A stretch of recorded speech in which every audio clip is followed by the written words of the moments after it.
بسم اللہ الرحمن الرحیم۔ السلام علیکم ناظرین۔ حضرت عبد الرحمن بن عوف رضی اللہ تعالیٰ عنہ سے مروی ہے کہ جب جنگ بدر کا میدان لگا ہوا تھا کہ معاذ اور معوذ رضی اللہ تعالیٰ عنہ میرے پاس آئے۔ انہوں نے مجھ سے دریافت کیا کہ چچا جان، ان لوگوں میں سے ابو جہل کون ہے؟ میں نے ہاتھ کا اشارہ کرتے ہوئے ان کو بتایا کہ وہ ابو جہل ہے۔ انہوں نے کہا کہ چچا جان، اس ظالم نے ہمارے نبی صلی اللہ علیہ وآلہ وسلم کو بہت دکھ اور تکالیف پہنچائی ہیں، اس لیے ہم ابو جہل کو نہیں چھوڑیں گے۔ عبد الرحمن بن عوف رضی اللہ تعالیٰ عنہ فرماتے ہیں کہ جو ہی میں نے ان بچوں کو ابو جہل کا بتایا تو وہ بچے بجلی کی رفتار سے ابو جہل کی طرف بھاگے۔ انہوں نے ابو جہل پر ایک زوردار ضرب لگائی۔ ان کی پہلی ہی ضرب سے ابو جہل اونٹ سے نیچے گر گیا۔ پھر انہوں نے ابو جہل کے پاؤں پر تلوار کا وار کر کے اس کا پاؤں ہی ٹانگ سے الگ کر دیا۔ حضرت معاذ رضی اللہ تعالیٰ عنہ بیان کرتے ہیں کہ یہ سب کچھ ابو جہل کا بیٹا اکرمہ دیکھ رہا تھا۔ اکرمہ نے وار کر کے میرے بازو کو کاٹ دیا۔ میرا بازو کندھے سے لٹک رہا تھا۔ پھر میں لٹکتے ہوئے بازو کے ساتھ ہی بڑی تیزی کے ساتھ لڑ رہا تھا۔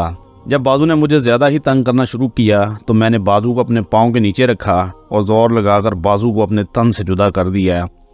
حضرت معاذ رضی اللہ تعالیٰ عنہ سے مروی ہے کہ میں نے موقع پا کر ابو جہل پر پھر وار کیا، جس سے ابو جہل کے جسم سے خون کے فوارے جاری ہو گئے۔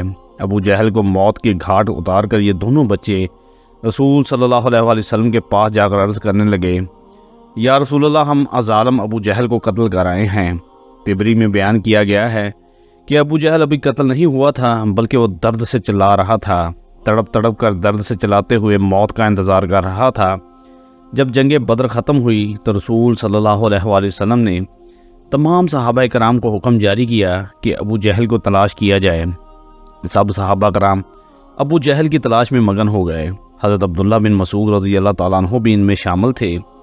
حضرت محمد صلی اللہ علیہ وآلہ وسلم نے تمام صحابہ کرام کو ابو جہل کی ایک نشانی بتائی تھی کہ ابو جہل کے گھٹنے پر نشان ہوگا۔ صحابہ کرام رضی اللہ تعالیٰ عنہ نے عرض کی، یا رسول اللہ صلی اللہ علیہ وآلہ وسلم، ابو جہل کے گھٹنے پر وہ نشان کس طرح آیا تھا؟ رسول صلی اللہ علیہ وآلہ وسلم نے فرمایا، ایک دفعہ میں اور ابو جہل عبداللہ بن جدان کے گھر دعوت میں شامل تھے۔ اس وقت ہماری عمریں بہت ہی چھوٹی تھیں۔ ہم دونوں میں کسی بات کے لے کر لڑائی ہوئی۔ میں نے ابو جہل کو زور سے دھکا دیا تھا، جس کی وجہ سے ابو جہل زمین پر گر پڑا۔ ابو جہل کے گھٹنے پر گہرا زخم آ گیا۔ وہ زخم تو ٹھیک ہو گیا تھا، لیکن اس کا نشان آج بھی ہے۔ یہاں ابن مسعود رضی اللہ تعالیٰ عنہ فرماتے ہیں کہ میں میدان میں ہر لاش کو الٹا الٹا کر دیکھ رہا تھا کہ مجھے ایک جگہ پر ابو جہل زخمی حالت میں نظر آیا۔ میں اس کے پاس گیا تو میں نے دیکھا کہ وہ بھی مرا نہیں تھا، بلکہ زندگی کی آخری سانسیں لے رہا تھا۔ اس کے جسم سے خون کے فوارے جاری تھے۔ پھر میں نے رسول صلی اللہ علیہ وآلہ وسلم کی بتائی ہوئی نشانی کو دیکھا تو مجھے یقین ہو گیا کہ یہی ابو جہل ہے۔ میں نے اس کی گردن پر اپنا پاؤں رکھ کر اس کو زور سے گھسیٹا تو درد کے مارے اس کی چیخیں نکل پڑیں۔ میں نے ابو جہل سے مخاطب ہو کر کہا، اے خدا کے دشمن، اللہ تبارک تعالیٰ نے تجھ کو ذلیل و خوار کر کے رکھ دیا۔ ابو جہل مجھ سے کہنے لگا کہ اس میں ذلت والی کیا بات ہے؟ میں تو اس آدمی سے بدلہ لینے کے لیے یہاں آیا تھا جس شخص کو تم لوگوں نے قتل کر دیا ہے۔ اس نے مجھ سے دریافت کیا کہ بتاؤ، اس جنگ میں فتح کن کی ہوگی؟ میں نے کہا، اس جنگ میں فتح اللہ تعالیٰ کے سچے رسول صلی اللہ علیہ وآلہ وسلم کی ہوئی ہے۔ پھر اس نے کہا، ابن مسعود چرواہے، تو بہت ہی اونچی جگہ پہنچ گیا ہے۔ دوسرا قول یہ بیان کیا جاتا ہے کہ حضرت عبداللہ بن مسعود رضی اللہ تعالیٰ عنہ نے بیان کیا کہ میں نے ابو جہل سے کہا کہ تیرا قاتل میں ہوں۔ ابو جہل نے کہا، نہیں، تو اس سے پہلے مجھے کوئی قتل کر گیا ہے۔ ایک قول یہ بھی بیان کیا جاتا ہے کہ جب ابن مسعود رضی اللہ تعالیٰ عنہ ابو جہل کے سینے پر بیٹھ کے کہنے لگے، اے اسلام کے بدترین دشمن، تم تو فرعون سے بھی زیادہ بدبخت نکلے ہو۔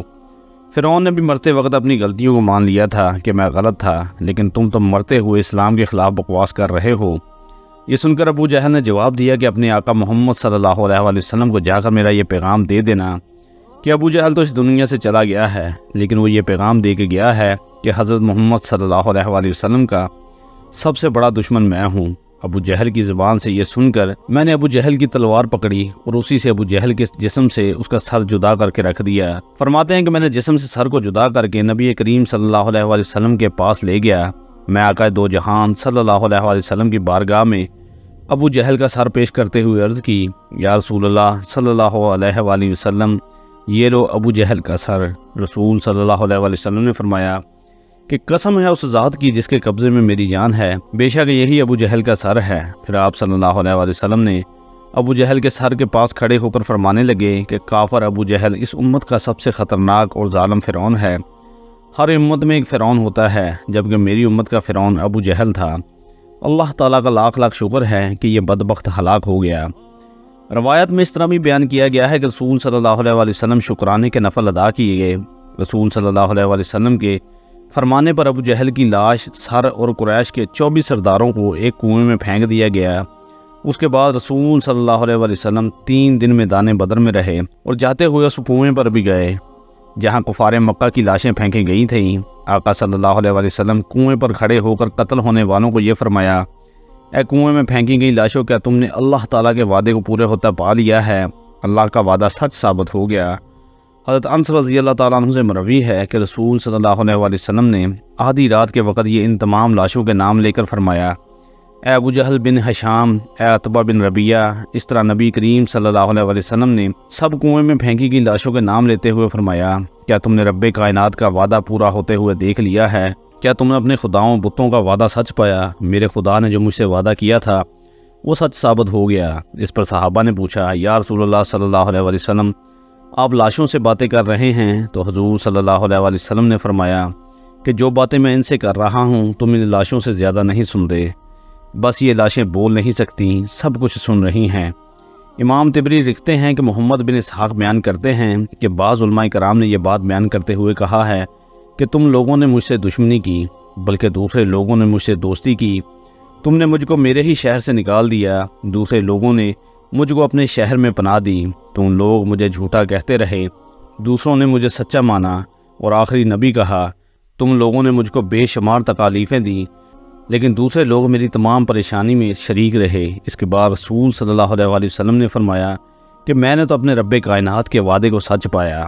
ایک حاجت مند حضرت عثمان غنی رضی اللہ تعالیٰ عنہ کے دروازے پر غروب آفتاب کے بعد آیا۔ ابھی اس نے دستک نہ دی کہ حضرت عثمان غنی رضی اللہ تعالیٰ عنہ کی آواز اس کے کانوں میں پڑی۔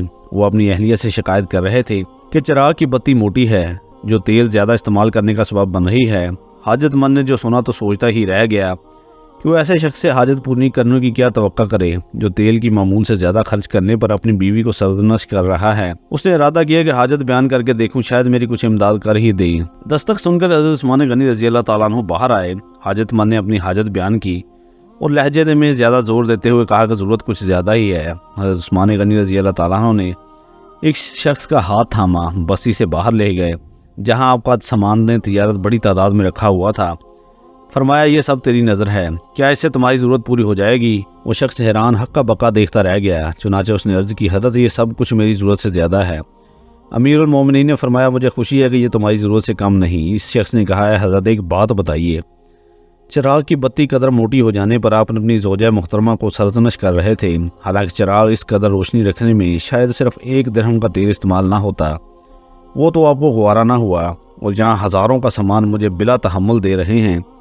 تب آپ نے فرمایا کہ بھائی، چراغ میں تیل کا زیادہ اسراف ہے اور زیادہ اسراف اللہ کو پسند نہیں، اور مجھے اللہ کے حضور اپنے اعمال کی فکر رہتی ہے۔